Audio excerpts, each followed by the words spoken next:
بسم اللہ الرحمن الرحیم الحمد للہ والصلاة والسلام علی رسول اللہ صلی اللہ علیہ وسلم وبعد۔ گزشتہ سبق میں کچھ تمہیدی کلمات میں نے پیش کیے تھے، اسی ضمن میں حدیث کی اہمیت کے بارے میں بھی بعض ائمہ حدیث کے کچھ اقوال و افعال کے حوالے سے وہ باتیں سامنے آئی تھیں کہ جن سے حدیث کی اہمیت اجاگر ہوتی ہے۔ مثلا حضرت سعید بن المسیب رحمہ اللہ جو رئیس التابعین ہیں، اور جیسے حضرت امام بخاری، امام مالک، حضرت قتادہ بن دعامہ اور حضرت امام لیث وغیرہ، ان حضرات کے حوالے سے آج حدیث کے لغوی و اصطلاحی معنی، حدیث اور علم حدیث کی تعریف، اور علم حدیث کی ابتدائی دو قسموں کی تعریف۔ ابتدائی دو قسمیں یعنی جن کو روایت حدیث اور درایت حدیث کہا جاتا ہے، ایسے ہی علم حدیث کا موضوع اور علم حدیث کی غرض و غایت کو آج کے سبق میں بیان کیا جا رہا ہے۔ نیز حدیث کی وجہ تسمیہ، یعنی حدیث کو حدیث کیوں کہتے ہیں، حدیث کا نام حدیث کیوں رکھا گیا، اور حدیث کے چند متقارب الفاظ بھی انشاءاللہ زیر بحث آئیں گے۔ تو سب سے پہلے حدیث کے لغوی معنی کیا ہیں تو سمجھنا چاہیے کہ حدیث کے معنی ہے الکلام قلیلہ و کثیرہ وجمعہ احادیث۔ حدیث کے معنی ہے کوئی بھی بات جو انسان اپنے منہ سے نکالے، کوئی بھی کلام، کوئی بھی جملہ، خواہ وہ کم ہو یا زیادہ ہو، جس کی جمع احادیث آتی ہے۔ اور اصطلاحی معنی کیا ہے حدیث کے، تو اصولیین کے یہاں حدیث کی تعریف الگ ہے اور محدثین کے یہاں الگ ہے۔ تو اصولیین جن کو یہ بھی کہہ سکتے ہیں آپ کے فقہا، ٹھیک ہے، تو ان کے یہاں حدیث کی تعریف ہے اقوال رسول اللہ صلی اللہ علیہ وسلم و افعالہ، کہ حضور پاک علیہ الصلاۃ والسلام کے اقوال اور آپ کے افعال، یہ ہے اصولیین کے یہاں حدیث کی تعریف۔ اس تعریف کے اندر تقریر بھی داخل ہے۔ تقریر آپ جانتے ہیں، یعنی حضور پاک علیہ الصلاۃ والسلام کے سامنے کوئی عمل کیا گیا یا کسی عمل کی حضور کو اطلاع ہوئی، لیکن آپ نے اس عمل کی نکیر نہیں فرمائی، آپ خاموش رہے، سکوت آپ نے اختیار فرمایا، تو آپ کا سکوت اس عمل کے جواز کی دلیل بن جاتا ہے۔ جیسے جب ہجرت کر کے مدینہ طیبہ حضور پاک علیہ الصلاۃ والسلام تشریف لائے تو آپ نے وہاں کے لوگوں کو دیکھا کہ وہ بیع سلم کرتے ہیں، تو آپ اس پر خاموش رہے، تو یہ تقریر نبوی کی مثال ہے، ٹھیک ہے۔ تو اصولیین کی جو تعریف ہے اقوال رسول اللہ صلی اللہ علیہ وسلم و افعالہ، کہ حضور کے اقوال اور افعال، تو افعال میں تقریر بھی داخل ہے۔ البتہ احوال غیر اختیاریہ والی جو روایات ہیں، یعنی وہ روایات جن کے اندر حضور پاک علیہ الصلاۃ والسلام کے وہ احوال جو آپ کے اختیار میں نہیں ہیں، مثلا آپ کا چہرہ مہرہ، آپ کے جسم کی بناوٹ، ساخت، اور حضور پاک علیہ الصلاۃ والسلام کی پیدائش اور آپ کی وفات کے جو واقعات ہیں، حالات ہیں، ان چیزوں کو جن روایات میں بیان کیا گیا ہے، وہ روایات اس تعریف کے اندر داخل نہیں ہیں، لیکن یہ عدم دخول جو ہے ان روایات کا اصولیین کے یہاں یہ مضر بھی نہیں ہے۔ یہ روایات اگر اس تعریف میں اگر یہ والی روایات احوال غیر اختیاریہ والی داخل نہیں ہیں، تو ان روایات کا عدم دخول اصولیین کے یہاں کچھ نقصان دہ بھی نہیں ہے۔ کیوں نہیں ہے نقصان دہ؟ کیونکہ ان روایات سے احکام کا استنباط نہیں ہوتا، احکام مستنبط نہیں ہوتے، اور اصولیین کا جو مقصد ہے وہ ہے استنباط احکام، اس لیے مضر نہیں ہے۔ یہ تو ہوئی اصولیین کے یہاں تعریف۔ اور محدثین کا مقصد چونکہ ہر اس روایت کو بیان کرنا اور جمع کرنا ہے جو کسی بھی حیثیت سے حضور پاک علیہ الصلاۃ والسلام کی طرف منسوب ہو، اس لیے محدثین تھوڑی سی تعریف الگ الفاظ میں کرتے ہیں۔ یعنی الفاظ ان کے بھی یہی ہیں جو اصولیین کے یہ ہیں، اصولیین کے یہاں ہیں، یعنی اقوال رسول اللہ صلی اللہ علیہ وسلم و افعالہ، لیکن محدثین اس میں و احوالہ بھی بڑھا دیتے ہیں، و احوالہ، ٹھیک ہے، حضور کے اقوال، افعال، و احوالہ، اور آپ کے احوال، یہ لفظ بڑھا دیتے ہیں محدثین۔ اس لفظ کو بڑھا کر وہ روایات بھی حدیث کی تعریف کے اندر داخل ہو جاتی ہیں جن کے اندر حضور پاک علیہ الصلاۃ والسلام کے احوال غیر اختیاریہ کا بیان ہے، ٹھیک ہے۔ اب یہ جو تعریف ہے اصولیین اور محدثین کے یہاں، اسی کو حضرت حافظ سخاوی رحمۃ اللہ علیہ نے تھوڑا سا اور پھیلایا ہے، اور انہوں نے حدیث کی تعریف ان الفاظ میں کی ہے۔ کیا ہے الفاظ؟ یعنی ما اضیف الی النبی صلی اللہ علیہ وسلم قولا له او فعلا او تقریرا او صفتا حتی الحرکات والسکنات فی الیقظۃ والمنام، یعنی جو بھی چیز حضور پاک علیہ الصلاۃ والسلام کی طرف منسوب ہو، خواہ وہ آپ کا قول ہو، آپ کا فعل ہو، یا آپ کی تقریر ہو، تقریر کی مثال ابھی دے دی میں نے، یا آپ کا کوئی وصف ہو، یہاں تک کہ بیداری میں یا خواب میں بھی جو کچھ بھی آپ کے حرکات و سکنات ہیں وہ سب کیا ہیں؟ حدیث ہیں۔ تو اصولیین اور محدثین کے یہاں یہ حدیث کی تعریف ہے۔ اب شراح حدیث جو ہیں، حدیث اور علم حدیث ان دونوں کی الگ الگ تعریف بیان کرتے ہیں۔ تو علم حدیث کی تعریف الگ ہے، حدیث کی تو یہ تعریف ہوئی، اور علم حدیث کی تعریف شراح حدیث نے الگ بیان کی ہے۔ چنانچہ شارح بخاری حضرت علامہ بدر الدین عینی رحمۃ اللہ علیہ علم حدیث کی تعریف لکھتے ہیں: علم یعرف به اقوال رسول اللہ صلی اللہ علیہ وسلم و افعالہ و احوالہ، یعنی ایسا علم جس کے ذریعے سے اللہ کے رسول صلی اللہ علیہ وسلم کے اقوال، افعال اور آپ کے احوال کو جانا جائے، یہ ہے علم حدیث کی تعریف، ٹھیک ہے، علامہ عینی رحمۃ اللہ علیہ کے یہاں۔ اور حافظ سخاوی رحمۃ اللہ علیہ نے یہ تعریف دوسرے الفاظ میں نقل کی ہے۔ حافظ سخاوی کے جو الفاظ ہیں وہ ہیں: معرفت ما اضیف الی النبی صلی اللہ علیہ وسلم قولا له او فعلا او تقریرا او صفتا، یعنی ان چیزوں کی معرفت جو چیزیں اللہ کے رسول صلی اللہ علیہ وسلم کی طرف منسوب ہیں، خواہ وہ آپ کا کوئی قول ہو، یا آپ کا کوئی فعل ہو، یا آپ کی تقریر ہو، یا آپ کا کوئی وصف ہو۔ تو یہ جو دو تعریفیں ہیں، یہ دونوں کی دونوں تعریفیں جو ہیں احادیث موقوفہ اور مقطوعہ کو شامل نہیں ہیں، ٹھیک ہے، احادیث موقوفہ اور مقطوعہ ان دونوں تعریفوں کے اندر آتی نہیں ہیں۔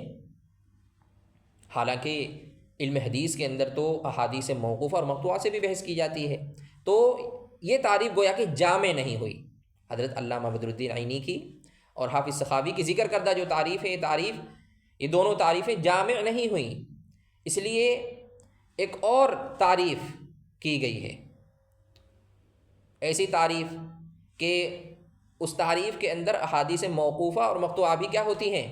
شامل ہو جاتی ہیں، اور وہ تعریف ہے: معرفت ما اضیف الی النبی صلی اللہ علیہ وسلم او الی صحابی او الی من دونہ، یہ الفاظ بڑھا دیے گئے، او الی صحابی او الی من دونہ قولا او فعلا او صفتا او تقریرا، کہ حضور پاک علیہ الصلاۃ والسلام کی طرف منسوب کوئی بھی چیز، اس کی معرفت، اس کو جاننا، یا صحابی کی طرف منسوب ہو، یا صحابی سے نیچے یعنی تابعی، تبع تابعی کی طرف جو چیز منسوب ہو، خواہ وہ کوئی قول ہو، یا کوئی فعل ہو، یا صفت ہو، یا تقریر ہو، ٹھیک ہے، وہ کیا کہلائے؟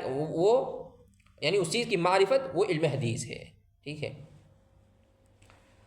اب اس تعریف کے اندر احادیث موقوفہ اور مقطوعہ شامل تو ہو گئی ہیں، یہ تعریف جامع تو ہو گئی ہے، لیکن مانع نہیں رہی یہ تعریف، یعنی اس تعریف کے اندر جو من دونہ کے الفاظ آئے ہیں، او الی من دونہ، ٹھیک ہے، یہ الفاظ اپنے عموم کی وجہ سے امراء اور بادشاہوں کے کلام کو بھی شامل ہیں، اس لیے یہ تعریف مانع نہیں رہی۔ جب یہ تعریف مانع نہیں رہی تو شراح حدیث نے ایک اور تعریف کی، یعنی اب یہ علم حدیث کی تعریف کے لیے چوتھے الفاظ نقل کر رہا ہوں میں. ایک تو حضرت علامہ بدر الدین عینی نے کی، ایک حافظ سخاوی نے کی، پھر ایک اور تیسری تعریف جس نے احادیث موقوفہ اور مقطوعہ کو اپنے اندر شامل کر لیا تھا وہ ہوئی. اب ایک اور چوتھی تعریف ہے، وہ تعریف کیا ہے؟ هو معرفة ما أضيف إلى رسول الله صلی اللہ علیہ وسلم او إلى صحابی او إلى من دونه ممن يقتدى بهم في الدین. اس تعریف کے اندر ممن يقتدى بهم في الدین کی قید ہے، یہ لفظ بڑھا دیے گئے ہیں، ٹھیک ہے، قولا او فعلا او صفتا او تقریرا، یعنی اس چیز کی معرفت کہ جو چیز اللہ کے رسول صلی اللہ علیہ وسلم کی طرف منسوب ہو، یا آپ کے کسی صحابی کی طرف منسوب ہو، یا صحابی سے نیچے والے جو لوگ ہیں تابعی تبع تابعی ان کی طرف منسوب ہو، لیکن وہ تابعی تبع تابعی کیسے ہونے چاہیے؟ ممن یقتدی بہم فی الدین ہونے چاہیے، یعنی وہ فرد ایسا ہو کہ جس کی دین کے اندر اقتدا کی جاتی ہے، اس کو فالو کیا جاتا ہو. اب اللہ کے رسول صلی اللہ علیہ وسلم اول نمبر پر، یا کوئی صحابی آپ کا، یا صحابی سے نیچے کوئی ایسا فرد کہ جس کی دین کے اندر اقتدا کی جاتی ہو، ان کا کوئی قول، کوئی فعل یا کوئی صفت یا تقریر، ٹھیک ہے، اس کی معرفت لے لینا، یہ علم حدیث ہے. یہ تعریف کیا ہو گئی؟ جامع بھی ہے اور مانع بھی ہے، ٹھیک ہے. جامع کیوں ہے؟ اس لیے کہ اس تعریف کے اندر احادیث موقوفہ اور مقطوعہ بھی شامل ہیں، اور یہ تعریف مانع بھی ہے. مانع کیوں ہے؟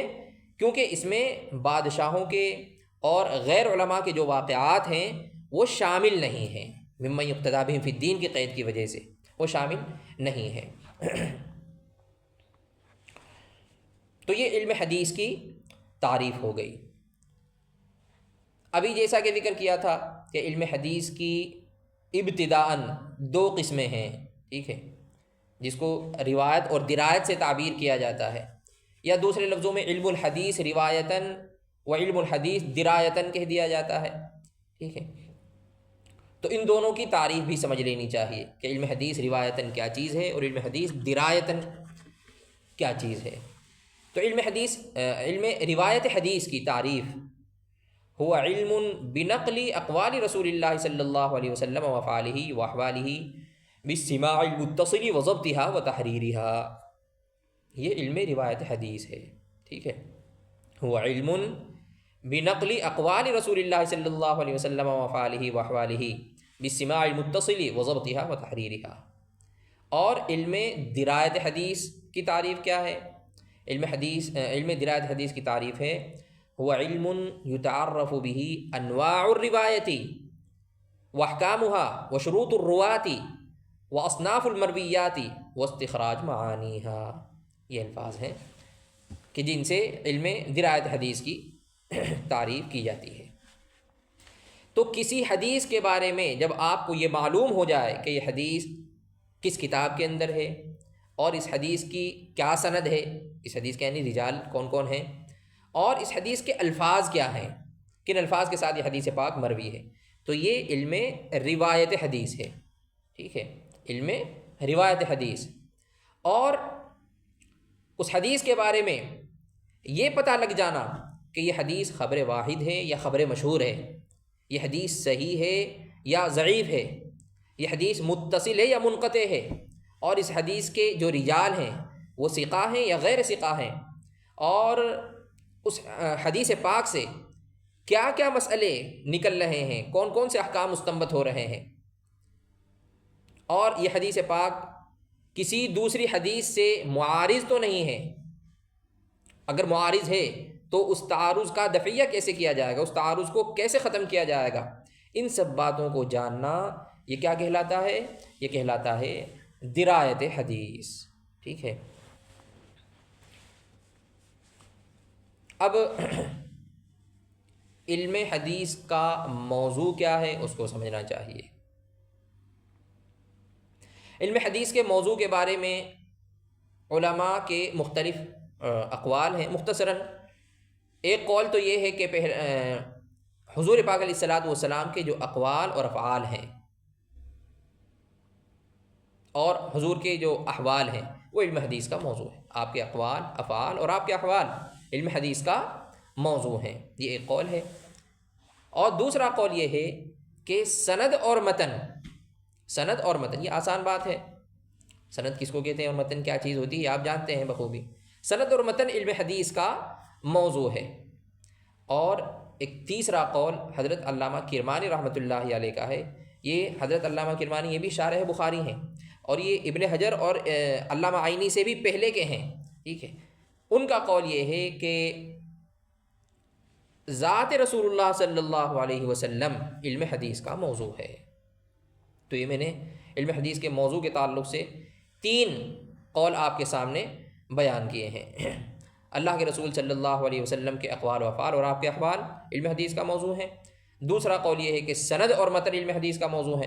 اور حضرت علامہ کرمانی کے بقول علم حدیث کا موضوع ذات رسول اللہ صلی اللہ علیہ وسلم ہے. ہم علم حدیث کو کیوں پڑھتے ہیں، کیوں پڑھاتے ہیں، کیا غرض و غایت ہے علم حدیث کی؟ تو علم حدیث کی غرض و غایت ہے الاہتداء بہدی النبی صلی اللہ علیہ وسلم، یعنی حضور کے طریقے پر چلنا اور تمام کاموں میں آپ کا اتباع کرنا. یہ ہے غرض. جب تمام کاموں میں حضور کا اتباع ہوگا، ٹھیک ہے، تو رضا الہی کا حصول ہوگا، اللہ راضی ہوگا. یہ علم حدیث کی غرض و غایت ہو گئی. مبادیات میں جو چیزیں بیان کی جاتی ہیں ان میں ایک چیز حدیث کی وجہ تسمیہ بھی ذکر کی جاتی ہے، یعنی حدیث کا نام حدیث کیوں رکھا گیا ہے، ہم حدیث کو حدیث کیوں کہتے ہیں. تو اس سلسلے میں شارح بخاری حضرت علامہ ابن حجر رحمۃ اللہ علیہ فرماتے ہیں کہ حدیث ضد ہے قدیم کی. حدیث قدیم کے مقابلے میں ہے، اور قدیم کون ہے؟ کلام اللہ. اللہ کا جو کلام ہے وہ قدیم ہے، تو اس کے مقابلے میں کلام الرسول کو حدیث کہہ دیا گیا. یہ حافظ ابن حجر رحمۃ اللہ علیہ نے بیان کیا ہے. اور ایک دوسری وجہ حضرت علامہ شبیر احمد عثمانی رحمۃ اللہ علیہ نے تحریر فرمائی ہے. ان کے تحریر کا حاصل یہ ہے کہ حدیث جو ہے وہ دراصل اللہ تعالیٰ کے قول وَأَمَّا بِنِعْمَةِ رَبِّكَ فَحَدِّثْ، یہ سورہ ضحیٰ کی آخری آیت ہے، اس آیت سے ماخوذ ہے حدیث. یعنی اللہ تعالیٰ نے من جملہ دیگر بہت سے انعامات کے ایک انعام آپ کے اوپر یہ فرمایا کہ آپ نزول وحی سے پہلے شرائع سے بے خبر تھے، جیسا کہ سورہ ضحیٰ کے اندر کہا گیا ہے وَوَجَدَكَ ضَالًّا، اور اللہ نے آپ کو ضال سے مراد ہے یہاں شرائع سے بے خبر ہونا. تو اللہ نے آپ کو احکام و شرائع سے بے خبر پایا تو اللہ نے کیا کیا؟ فَهَدَى، تو آپ کو ہدایت دے دی، یعنی آپ پر قرآن کریم نازل کر کے آپ پر انعام فرمایا. ٹھیک ہے، اور یہ انعام فرما کر آپ کو حکم دیا کیا؟ بِنِعْمَةِ رَبِّكَ فَحَدِّثْ، کہ آپ اپنے رب کے اس انعام کو بیان کیجئے. چنانچہ آپ نے پھر اس قرآن کریم کی تشریح و تفسیر اپنے اقوال و افعال سے کی. تو آپ کے اقوال و افعال کا نام اللہ تعالیٰ کے حکم فحدث کی وجہ سے، جو آپ کو حکم ہوا ہے فحدث کے اندر، اس حکم کی وجہ سے آپ کے اقوال و افعال کا نام کیا رکھ دیا گیا؟ حدیث رکھ دیا گیا. یہ ماحصل ہے حضرت علامہ شبیر احمد عثمانی رحمۃ اللہ علیہ نے جو تقریر لکھی ہے وجہ تسمیہ کے سلسلے میں. حدیث کے ہم معنی کچھ اور الفاظ بھی ہیں جو آپ اسباق کے اندر بار بار سنیں گے. حدیث ہے، خبر ہے، یا اثر ہے، یا سنت ہے. ٹھیک ہے، تو یہ جو الفاظ ہیں آیا ان میں کچھ فرق ہے یا یہ سب مترادف ہیں؟